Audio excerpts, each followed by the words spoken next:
Hi there, my name is Alvin Law, and I'm coming to you from Calgary, Alberta. I am a professional speaker. I have been for many, many years, and welcome to my virtual stage, the result of all the fun that started a year ago called COVID or the pandemic or whatever else you want to call it. Hey, did you ever imagine where we would be today compared to 2 years ago? Did you ever imagine in your life that we'd be living through this, I'm just going to say it, hell? Well, me neither. But you know what? Doing what we got to do. And today I am doing what I've always done. The only difference, of course, is I'm not in front of you live in your community where I might be doing this presentation, but I was asked to film it for MetroWorks Employment Association, and it is my pleasure. I am going to do a presentation that I will explain in a minute, but I want to start by setting it up with a few thoughts, okay? First, we're going to do a little exercise, if you don't mind. You've heard the expression, first impressions are everything. I understand the importance of that statement. You know, job interviews, you have to be presentable, you should be dressed nice, you should look good, you should shave if you're a guy or a gal, I don't know. You should present yourself. I get that part of it. But I also disagree with the notion that first impressions are accurate. Let me start by telling you why I think that. You're looking at me in the new format, I call it. The new format of the box. The Zoom conversation. So all you see of me is my upper body. And I'm a typical speaker, right? White guy, balding head in my case. I dress like this now. I am so thankful that we don't have to wear ties anymore. And you'll understand why that's even more important for me than most people in a moment. But this is how I present. Now, let's move my chair so I can stand and give you a visual presentation. Okay? This is what I would look like coming out on any given stage all over the world that I have been attending to for all these years. Now this is what I look like, okay? Kind of a nice outfit, a little laid back, not too formal. Now, what happens if I do this? I reappear, and all of a sudden, you have a different image, correct? Now you see a different body. This is what it looks like. And if you're saying, oh my God, does that man have no arms? That's true. I do not have arms. So let's talk about first impressions. Notice how it's shifted already. I went from being in a box looking like an everyday Zoom call to a stand-up presenter like I might be on a stage, and now I am disabled or handicapped. Or, as the one I grew up with, crippled. I have a label. And we're going to talk about that today. So what do you think now that you see it? Are you imagining all of the challenges, all of the sadness, all of the obstacles that would come with living a life without arms? So let me do some shifting of my stage here for just a moment. Going to move my really high-tech whiteboard and reveal something very special.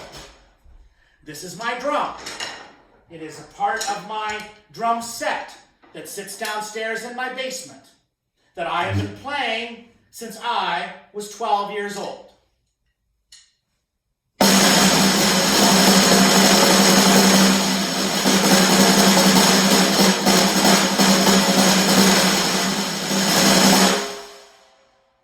Now, what is the impression? I'm going to let you think about it for a minute. Are you going, wow, that's amazing?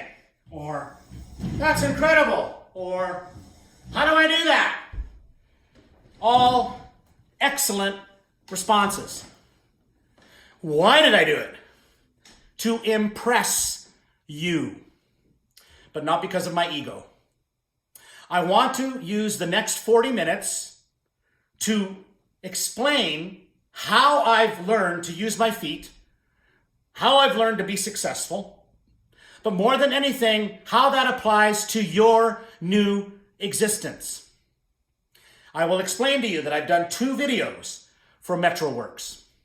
One for younger, first-time employees, and the other for you, the ones that aren't quite so young. Me too. I can't believe I'm 60. Where did the time go, right? Yeah, and you know what? That's a big and relevant part of this program with you today, just for you today. I'm not going to sugarcoat this. Aging sucks, right? Does. But at the same time, aging can be such a wonderful thing. Yeah, I don't know. It's how we look at it. So that's what we're going to observe today. Am I an employment specialist? No. But 40 years ago, I quit a lucrative and very successful radio job as a disc jockey in Regina, Saskatchewan, to go into the world of speaking. It was 1981. It was the International Year of Disabled Persons. And that year, there was a huge focus on the stories that people could tell about living with a disability. I was well known as a personality in Regina and all over Saskatchewan. So I quit that job to start doing speeches. I moved to Alberta and did it for 6 months. I moved back to Saskatchewan and began working with an organization called the Saskatchewan Council for Crippled Children and Adults. I'm not giving you my resume, okay? There, I developed awareness programs that visited schools and communities all over Saskatchewan. I did close to 800 programs in under 4 years. I developed my skills as a speaker. And by 1988, I decided to create my own company, AJL Communications Limited. And I have been working in the field on my own as an entrepreneur since that year. I have been very, very successful. Honest. But that's not why I'm telling you. Who would have ever thought this was possible? I only have a broadcasting diploma from Mount Royal College in Calgary. Yet I am a speaker for some of the most successful companies and associations in the world. 5 continents I have presented on to over 2 million people. And in 2009, I was inducted into the Canadian Association of Professional Speakers Hall of Fame. One more time. Am I boasting? No. This is a very complicated and long story. So to make it simpler to understand how I could go from being somebody who looked like they had zero future to this success story today is what I talk about in my first book, Alvin's Laws of Life. And yes, us speakers like to brag about our books. Here it is. I know it's an old picture, huh? It's an old book. Came out in 2007. Alvin, isn't that clever, by the way? Alvin's Laws. That is clever. Come on. At least that's what I was going for. And then there's this, the 5 steps to successfully overcome anything. That's quite a tagline, huh? Can you overcome anything? Well, let's just be real straight and honest. Yes, you can. And today I'm going to tell you why I believe you can. And we're going to talk about the laws. So let me talk about the first law. And by the way, I want to do this in a format that has a little humor too. Okay, I hope you got a sense of humor. I also like to have fun. Now, do I have fancy technology in my home? I do. But I like old school. It's just me. Okay, I like a whiteboard that I can write on with a marker. See? And yes, with my foot. And like I said, there's 5 laws. Here's the first one. Attitude. Oops.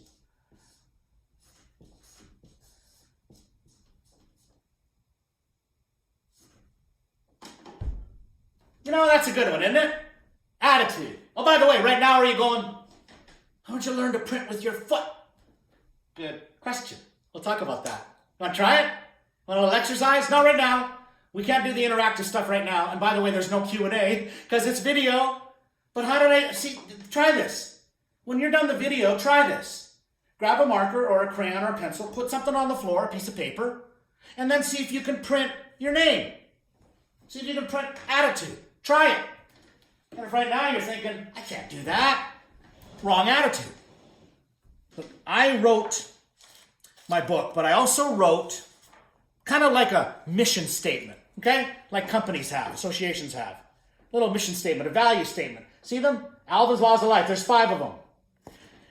They also spell my name. That was also me trying to be clever. Alvin, A-L-V-I-N. Attitude, first one. Let me read the paragraph I wrote in conjunction with attitude. Attitude is more than just being positive. It's a way of looking at life, ours and everybody's. It is said to be everything because it is everything. It defines who we are and what we become. I am a thalidomide baby. Do you know what that is? Some of you right now went, what did he just say? Well, a few of you kind of went, no way. Do you remember or do you even know anything about thalidomide? It was a morning sickness medication used between 1958 and 1963. It started in Germany, spread to England, and then over Europe, and then it came to Canada, and went to Australia, went to different parts of the world, never was licensed in the United States, thank God. And by 1963 was held exactly and directly responsible for causing deformities. It could have been anything from a deformed hand to all 4 missing limbs. 20,000 plus babies around the world. There is an estimate that as many as 250,000, 250,000 babies died as a direct result of thalidomide before they were born. It was not a good thing. And I am not what I would call a spin doctor, okay? Don't get the wrong idea. But the attitude that we take into account of the way that we respond to a bad thing speaks volumes of the power of attitude. Okay? I acknowledge that not everybody got as lucky as I did. But I also want to reiterate, I was still born without arms. And that was a tough thing. A lot. Especially growing up. It was really hard being an adolescent, being a teenager, not liking who I was, thinking I was ugly. I didn't have a lot of talent at first. Couldn't play a lot of sports, right? Felt like a duck out of water. The reality is, I had to change my attitude. Really, I had a pretty good attitude, but then something happened in my life that I hope you can identify with. And by the way, I'm going under the assumption that you understand today, I have to be very generic, not specific. So I'm going to make a lot of general comments because this is for all of you and your demographic. Male, female, white, black, brown, whatever you are, you all matter to me today. You really, really do. And we've all had our journey, right? August 23rd, 1985, my journey took a real big detour. Oh my God, I can't believe how long ago that feels. That was the day my son Vance was born. So yes, I became a dad. Don't try to figure out how I did that, just go with it, okay? Oh my God, I remember the day he was born. You know, he was 11 minutes old, and they put him here. He fit right here. Man, he was tiny, huh? Sorry, if you don't have kids, or God forbid if you've lost a child, I apologize. I don't want to hurt anybody's feelings today. But that baby, my God, huh? He doesn't fit here anymore. Do I look old enough to have a 35-year-old kid? And yes, he is still a kid, right? Yeah. How's he doing? He's doing okay. He lost his job with TransCanada Pipelines a few years ago as a power engineer because Barack Obama decided not to have a pipeline go through Nebraska. And by the way, I do live in Alberta, and we do have oil. And please, by the way, Alberta is not solely responsible for the earth boiling and dying. We didn't do it all alone. We are so demonized. I hate it. I get upset. It bothers me. I get angry. But not because of me so much, because my son had to retrain to do another job after he trained to do the first one. Does that sound vaguely familiar? We've all got a story. Oh, and by the way, one more about my son. He gets this question. How does it feel having a dad without arms? I love his answers. Here's my favorite. It's not like I got to pick. Exactly, right? We don't get to pick our life. We don't get to pick the stuff that shows up. We certainly didn't get to pick on having a pandemic. It just showed up. Exactly. I want to show you a formula right off the start. I didn't make this one up. This is actually from my friend Jack Canfield. Did I just name drop? Do you know who Jack Canfield is? He and Mark Victor Hansen are friends of mine. They both invented and created chicken soup for the soul. I really wasn't name dropping. This is the people that I meet in my business. Mark Victor Hansen is a great guy, but Jack Canfield has an extra book that Mark doesn't, and that is Success Principles by Jack Canfield. Good idea to read and, well, buy that book, but read it for sure. In that book, hidden in somewhere in the middle, is this formula, okay? Can you see it? E plus or minus R equals O. E plus or minus R equals O. E stands for event. The plus or minus is positive or negative reaction equals the outcome. I'll show it to you one more time. E plus or minus R equals O. In other words, we all have events happen in our life. We all have a choice of our response to them. And if we choose a positive response, we get a positive outcome. If we choose a negative response, we probably get a negative outcome. I have no idea why people choose a negative response anytime. But that is human nature. August 23rd, 1985 gave me a reality check. Not just holding a brand new life and the challenges that was going to represent, right? How was I going to do this? How could I raise a kid without arms? All those questions. But then one that was a bit unique. I'd never once ever considered how my own mom and dad must have felt the first time they held me. I was born this way. I wonder how that day went. And then I realized my mom was 55 years old the first time she held me. My father was 53, and I was actually homeless. I'm not messing with you. I wasn't a homeless person. My family didn't live on the street. My family also did not die to make me an orphan. My family, and I'll just say it, chose to take me and leave me in the hospital. They decided not to keep me. Some of you probably thought that was sad. Not me. That's another thing I learned on August 23rd, 1985. I was never angry at being adopted. In fact, it made perfect sense. What I never understood is why in anybody's mind would they want a baby like me? This is what I looked like when I came home to live with Hilda and Jack Law. See that? Okay, I didn't show you that so you could go and do the puppy thing. Oh, that's so cute. Look, I may look kind of cute perhaps, but boy, in 1960, I was a freak. That's reality. Yet, Hilda Law and Jack Law took me into their foster home, and a year into my life, they closed their foster home and put all of their attention on their third son. Third son. I have an 89-year-old older brother and an 85-year-old older brother. Oh my God. Of course, I am 60. Oh my God. When did that happen?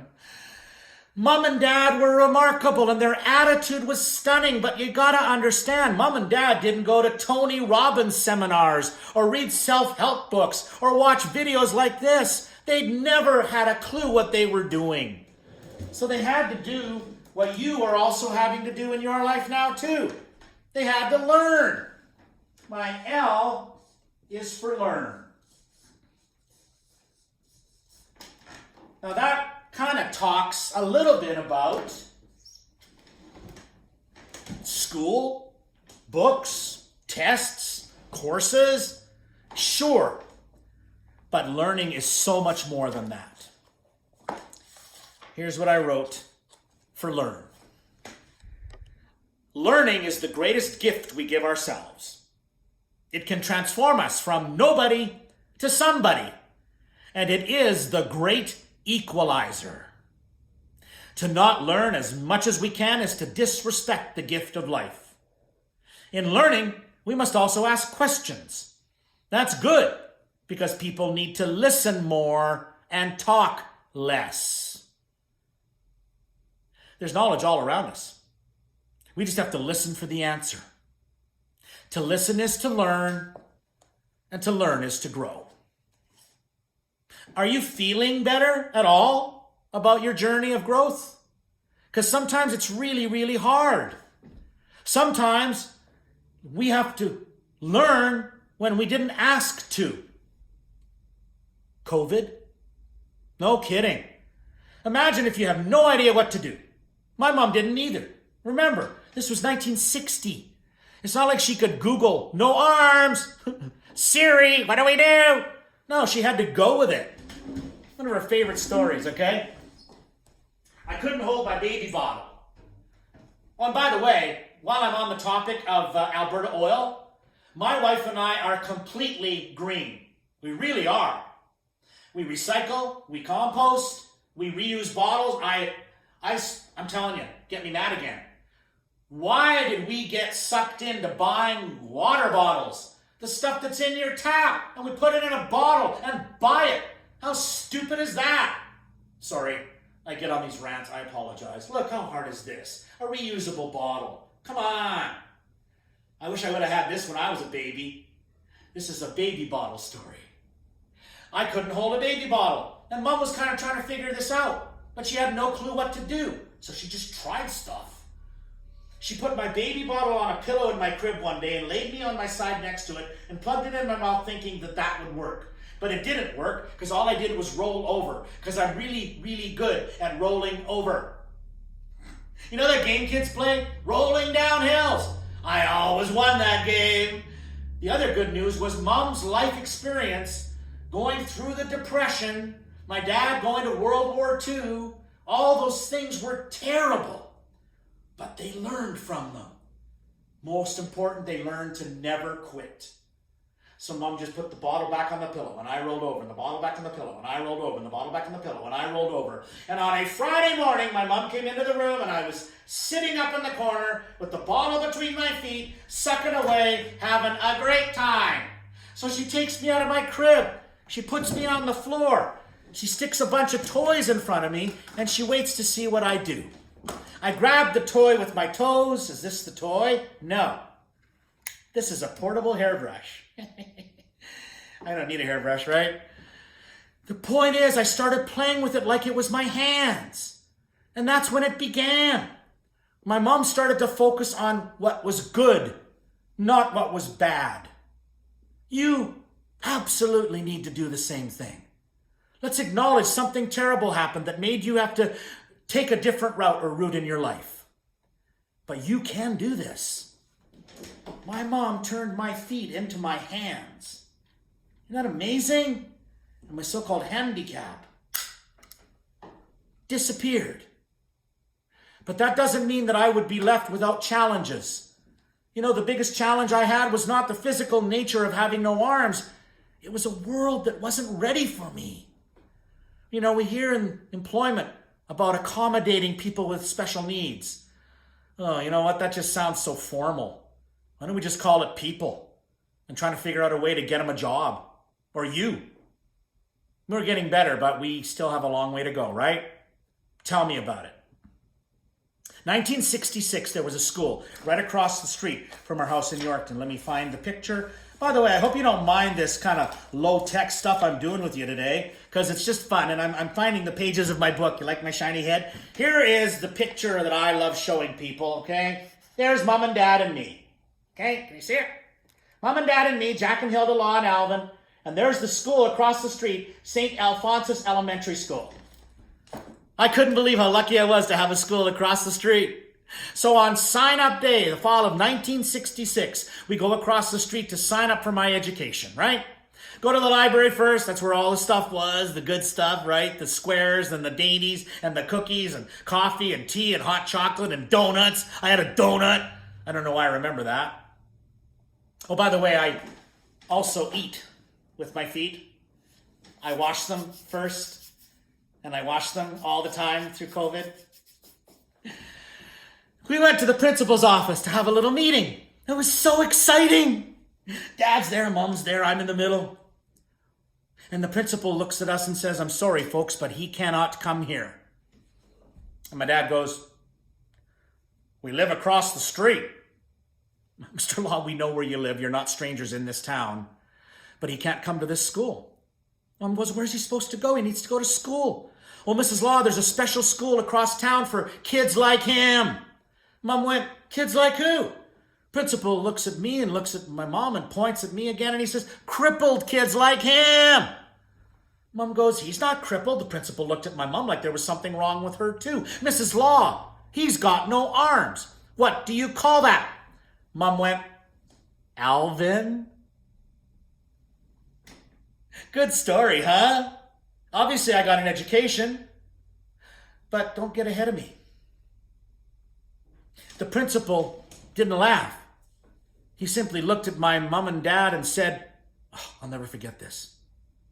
"Be that as it may, there is nothing I can do." You know, there's a lot of sentences in the world that shouldn't be.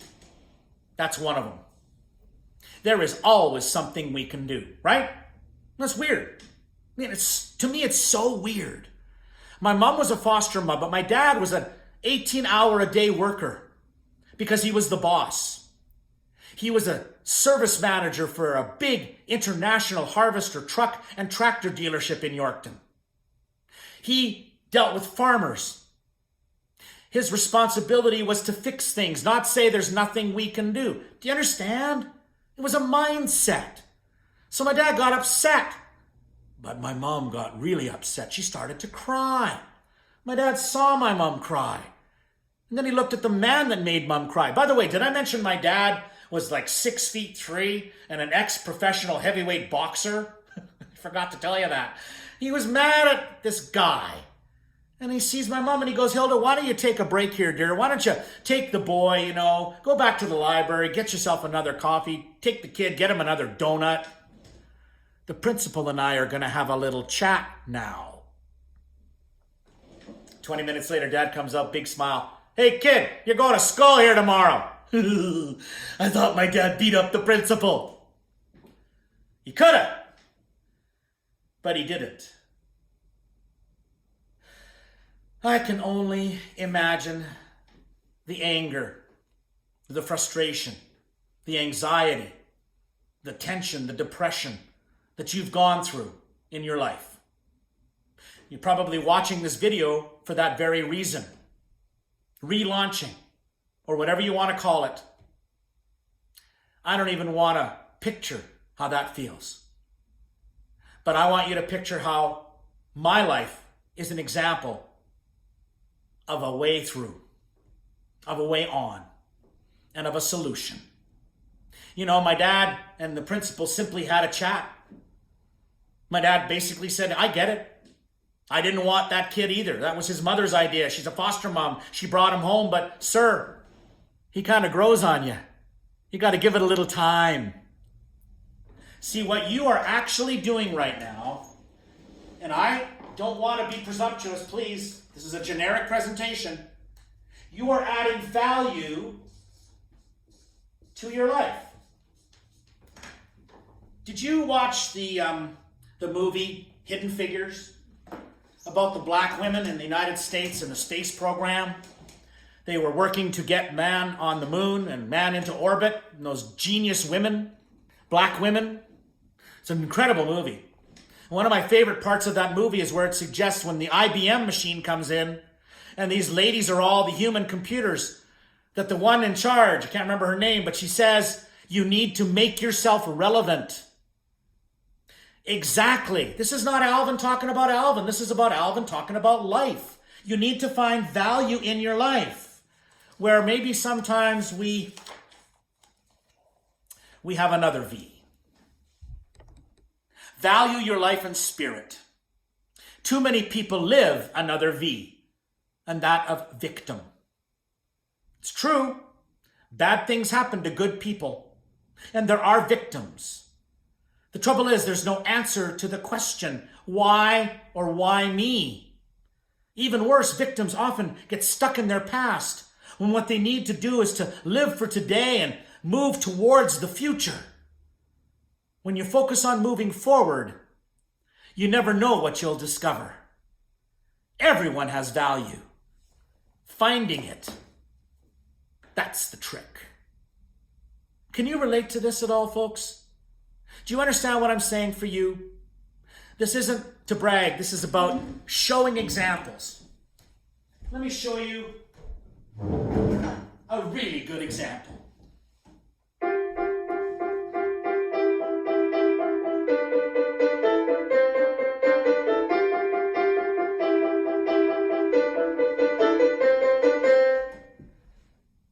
Now, that was not clap-worthy or applause-worthy. That was just a silly little song called Chopsticks, right?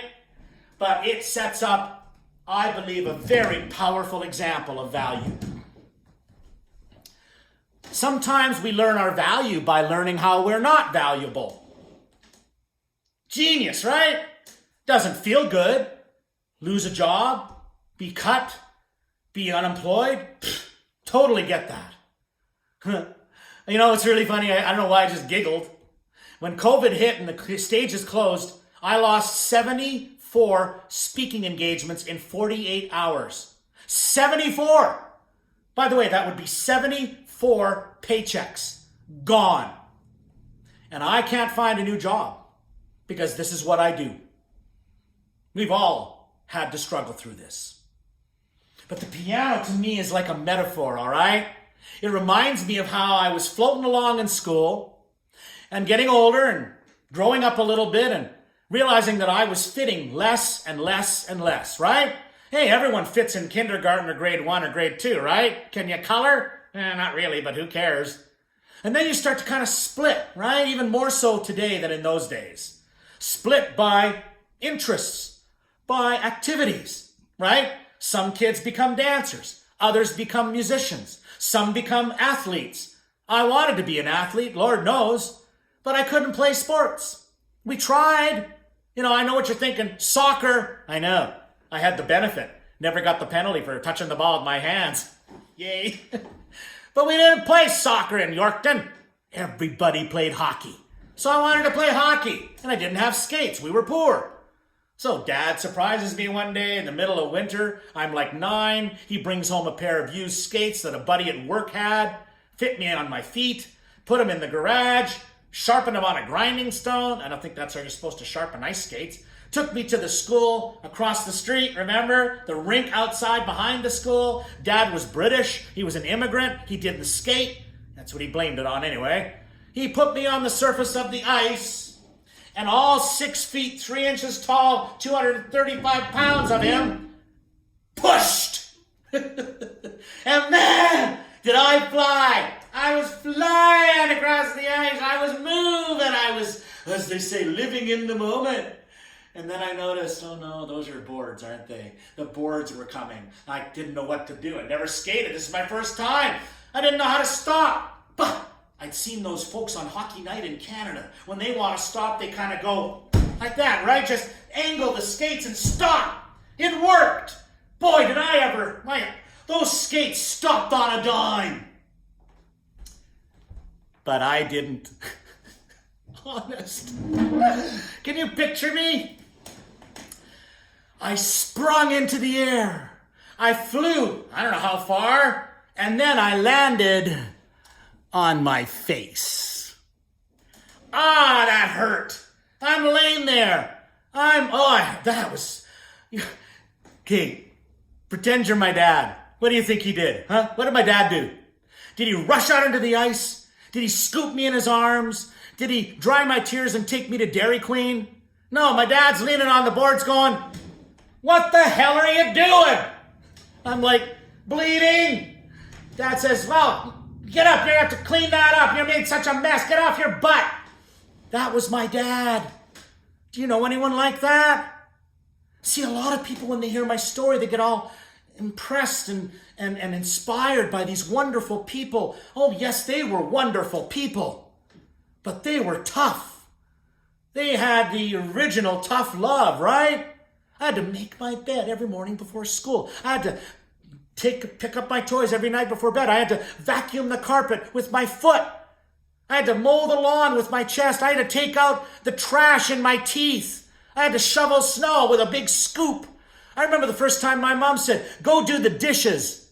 What? We did not have a dishwasher. How am I supposed to do that? Mom always had the same answer. How am I supposed to know? You're the one without arms. You figure it out.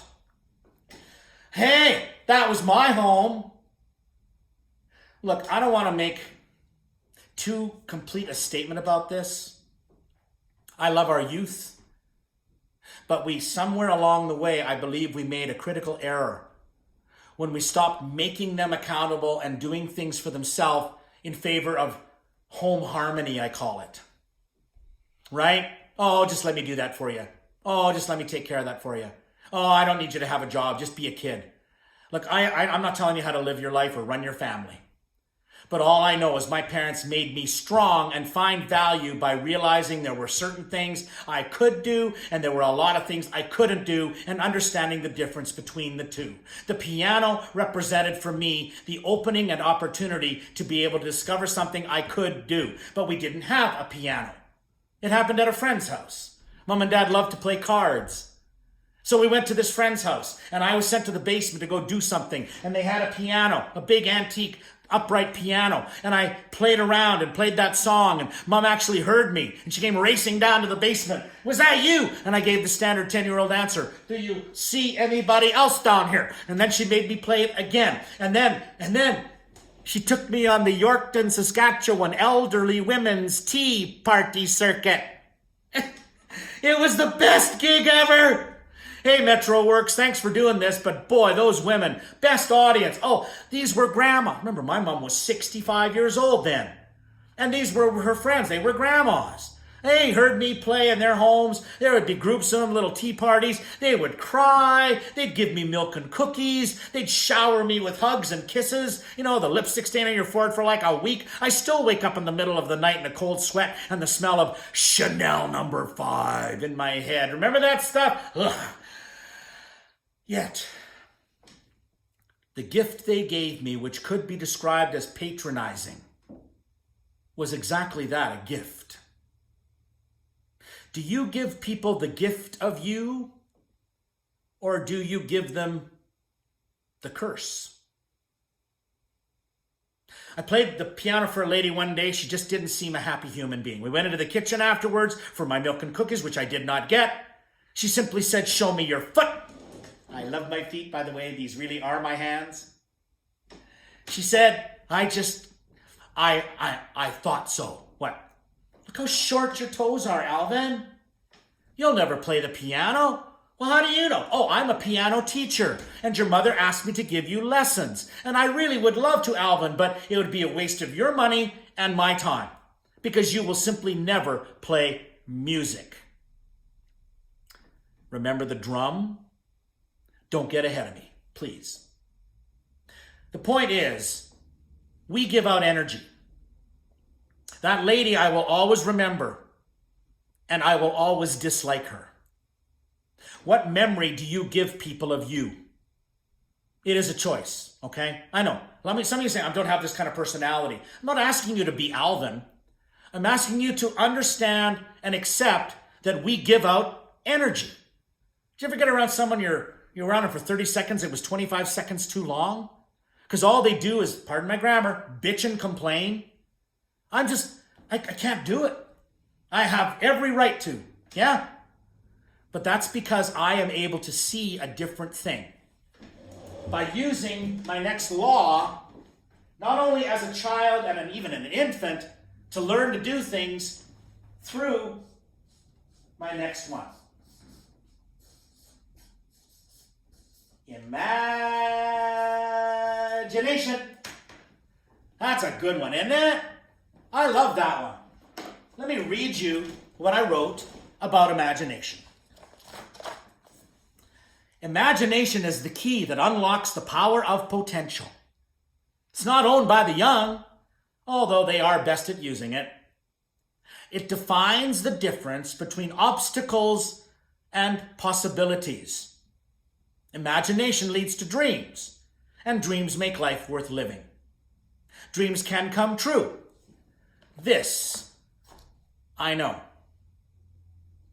You know, it's almost funny to me. I want to show you one more picture. It's a little bit of a dated picture. You know, when I was young, I never imagined that I would have a so-called normal life. And you know, the COVID comes out and they call it the new normal. Bollocks. There's no such thing. Life is the normal that we all live, isn't it? You're normal. I'm normal. Check out my family. That's Alvin, Darlene, and Vance. That's an old picture. And if you're thinking, wow, that's a cute girl. It is. It's my wife, Darlene, isn't she? She cute? That's what I thought the first time I saw her. Saw that smile, saw that face. She's like, oh my God, you're beautiful. I know why I was attracted to her. Not sure why she was attracted to me. I don't think it was the biceps. We must do everything we can to imagine being a better person. And that's not suggesting that if we don't, we're going to be a bad person. It means that we all need to improve. And the only way we can do that is by what you are actually doing right now. But you're not doing it alone, okay? I didn't do this alone. Clearly, Hilda and Jack Law, huge. But let me tell you about one of my favorite human beings. His name was Blaine McClary. My mom got a phone call one day that went like this. Hello, Mrs. Law. My name is Blaine McClary. I'm the band director for the Yorkton School Band Program. Do you have a son named Alvin?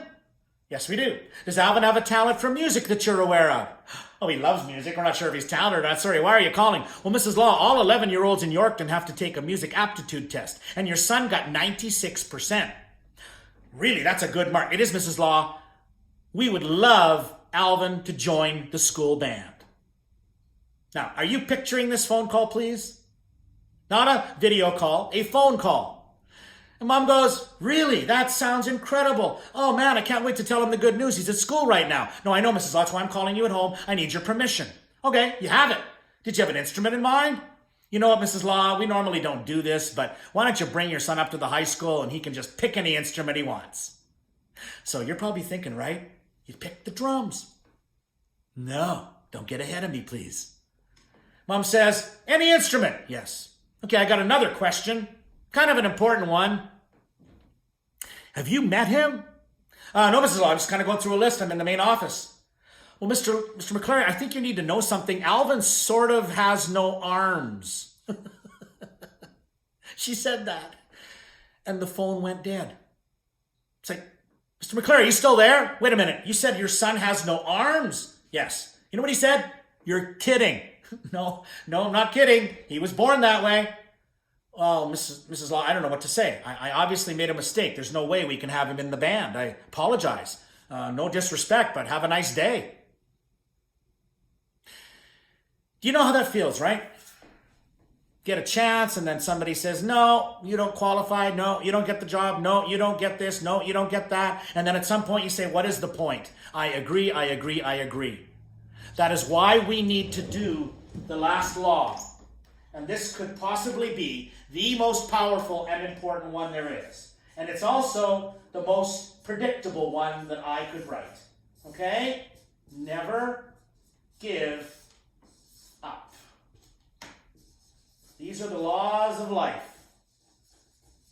And by the way, while I'm on the topic, because I have to do this, it's obligatory for an entrepreneur.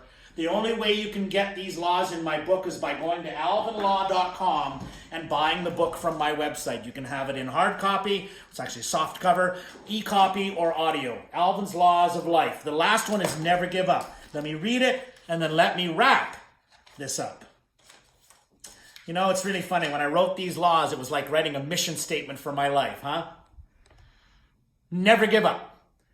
Easy to say, hard to do. But the biggest enemy we will ever have, we encounter every time we look in a mirror. But mirrors do not reflect who we really are. Our lives do. I want to commend you for what you are pushing to get through your life. I want to thank MetroWorks Employment Association for requesting these videos. And I want you to remember what it felt like. Now I want to ask you one more question. Do you remember the beginning of this video and the first impression that you had of Alvin Law? And I want you to remember it because I want you to think about this as we wrap up this video. Remember, the lady said I would never, ever play music. You know, she was entitled to her opinion. And it turns out she was wrong. But it turns out that I made her wrong. Do you want some motivation? Maybe inappropriate. But show everybody who doubted you, everyone who didn't believe in you, everybody who said you were a loser, show them by proving